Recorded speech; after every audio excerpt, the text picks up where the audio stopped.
The early Yuasa film Mind Game is an absolute masterpiece that became an instant favorite of mine by the time credits rolled. It's a story about how many small actions come together and bring us to where we are in life, also why we should be proactive in the face of seemingly impossible odds to create change and pursue what we want, because that's what the never-ending story of life itself is about. And my favorite scene in the movie looks like this.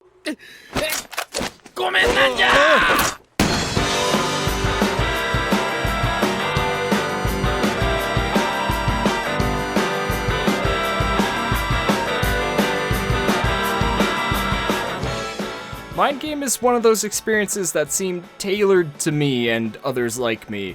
Definitely not for everyone.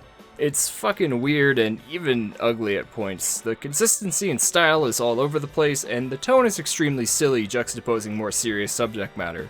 But do note that I don't find any of these to be flaws by any stretch. This is almost exactly what I want. It's just been such a long time since I had stumbled across a piece of work I've never heard of and instantly fallen in love with it. And I want to showcase why it so immediately grabbed me and never let go until credits rolled. So strap in, get ready to see some shit, and let's jump into the surreal comedy, adventure, romance, head trip that is Mind Game.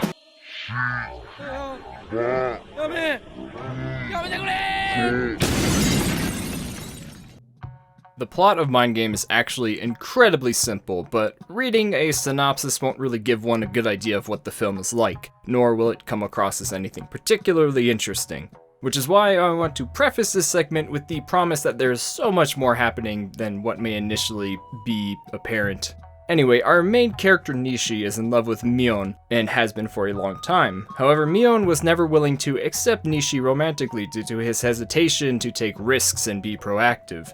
This changes after an encounter with the Yakuza as well as God himself, or itself? This sets into motion Nishi's new perspective on life after he does the thing. Now on the run with Mion and her sister Yan, the three escape the Yakuza only to find themselves in the stomach of a whale where they meet an old man. The four come to appreciate their company and newly found freedom, but eventually escape and credits roll. See? Simple.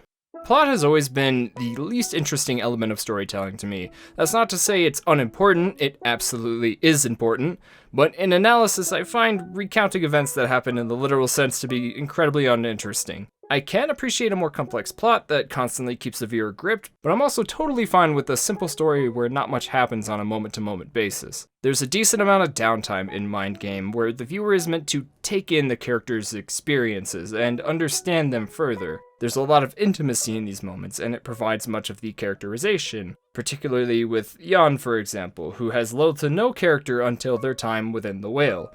We learn that she's a performance artist, or at least wants to be one, and this time spent away from a normal society has allowed her to experiment and express herself, be more open. All this is presented visually and is not directly relevant to their escape at all, but it does allow for a deeper understanding of Yan, which ties into her relationship with Mion, and Mion's relationship with Nishi, and so on. This relates to the theme of these many small actions coming together to create the people who we are following, as well as every other character. There's also a bit of montage used in the film at the beginning and at the very end, all of which recounts the backstories of nearly every character in the film, all of whom are tied together in one way or another. So while the plot is seemingly simple on its surface, it's actually more complex when one realizes how much planning went into creating these backstories and tying every major character together through these backstories. The trick is that this is information beneath what's happening on the current time span shown through the majority of the movie. And I find it genuinely impressive to see this much attention to detail in supporting what is an otherwise simple story. However, this still does not really get across what the experience of the film is like. To understand that, we should look into the artistry in its presentation.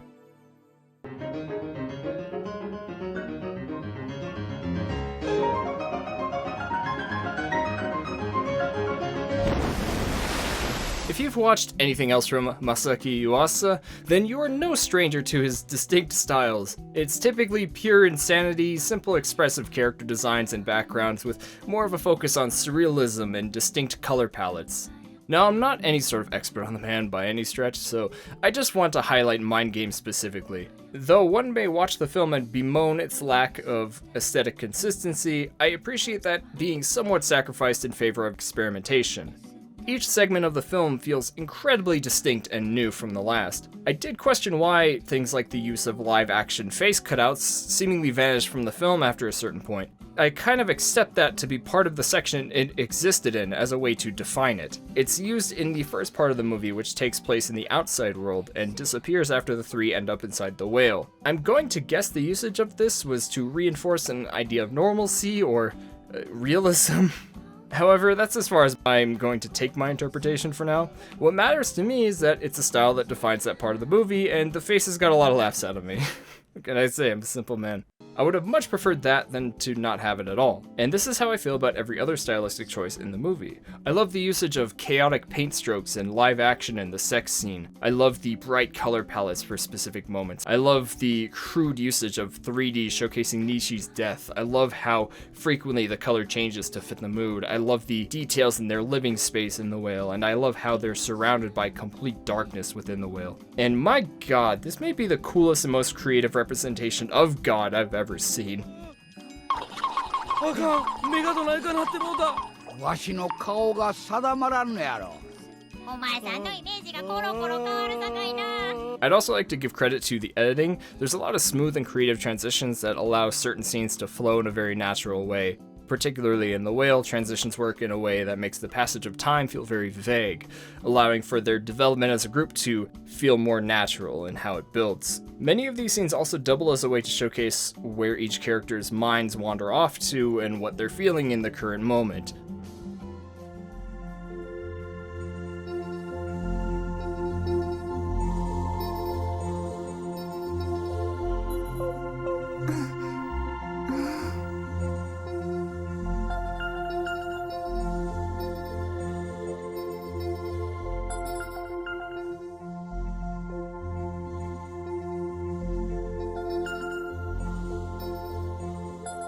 Now, Mind Game is not a film I think I've completely figured out. It's very open to interpretation and explores some vague, big concepts. I actually believe Mind Game is about life itself. But I can more definitively say that Mind Game is about how many small factors come to create where everyone ends up in life. There's an early scenario where Nishi admits his love for Mion, and that risk he took seems to pay off until it's revealed that this only happened within his head. He actually doesn't capitalize, and Mion calls him out on it, leaving their relationship the same. The movie showcases this potential outcome and criticizes Nishi for not being proactive in pursuing it. This is another major theme, that being proactive and taking risks is worth doing. There's also the moment of Nishi's death, where he is mocked by God and left with a decision. Do you wander off and fade away, or do you try again despite it basically being impossible? By choosing to try, Nishi is rewarded with a second chance, and, well... I just really like this clip, okay? Another factor I appreciate is this moment where God straight up admits his apathy for Nishi's existence, outright confirming that he was created for his entertainment. Nishi only gains the respect and aid of God once he proves himself worthy of being respected by not rolling over and dying. Not only do I love how hilariously dark this portrayal of God is, but it's also a good message to live your life by, that you, first and foremost, are what you must rely on, and if there is a God, you cannot assume that he has your best interests in mind. You are the one that has to move. After escaping the Yakuza and being trapped within the whale and meeting the old man, the group is initially optimistic but eventually becomes distressed after realizing how trapped they really are. Then this happens.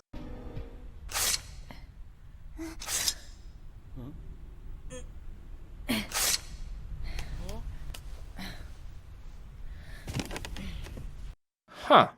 Now this may be reading a bit too much into the subtext, but I find the progression after this point to be somewhat of a commentary on what freedom really is. While being literally trapped and cut off from the outside world, they're also not restrained by standards the outside world has. Yon cuts her hair to enact change, and from this point, she becomes more artistically expressive and doesn't hide who she is. She's fallen into a circumstance where she can be herself. As the rest of the group also adjusts to their situation, they realize they are more free than they might have been in the outside world, just in different terms. The whale, despite restricting them, is a place for escape.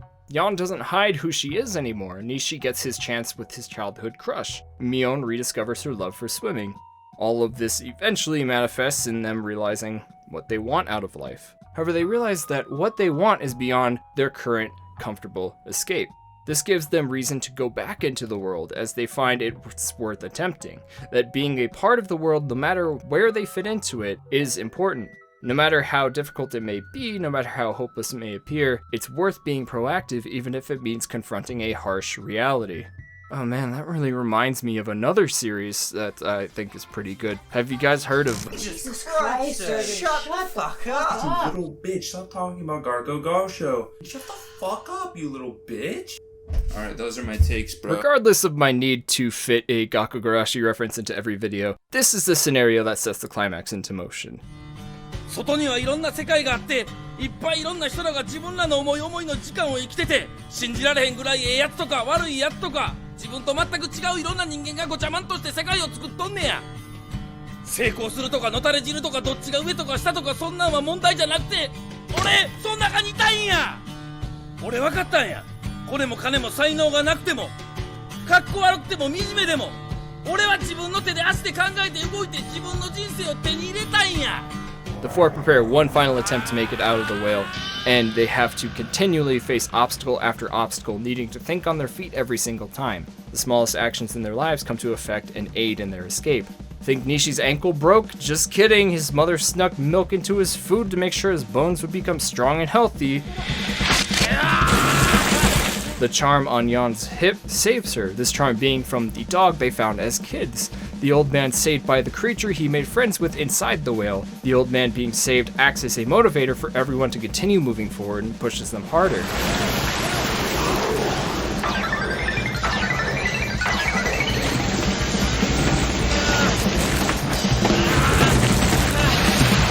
The obstacles become more stupidly absurd, but the group continues to move forward by thinking on their feet. A boat? Okay, that makes sense, I guess. A plane? What? Why? A fucking building? Okay, whatever. Just run through it. Okay, now motherfuckers are climbing on molecules. This is so goddamn dumb, and I am here for it. After everything they had to overcome, whether it be their ability to adapt, their own willpower, or just dumb luck, this is where they are now, free from the whale and back into the outside world. This is followed by a couple of montages showcasing the potential routes their lives can now take, and what brought everyone to this point in the first place. To get across how it feels, I'd compare it to the last episode of Girls' Last Tour, where everything is on display, great memories side by side with horrific ones, events that shape the world as it is for everyone involved. It's difficult to accurately describe a single feeling as it evokes a combination of complex emotions, and I think that's what makes this ending so great. It captures a combination of feelings that is impossible to describe, because one cannot describe that which is always ongoing. 悲しみも罪も偽善も過ちも君となら越えられるそう信じ続けた君を呼ぶこの声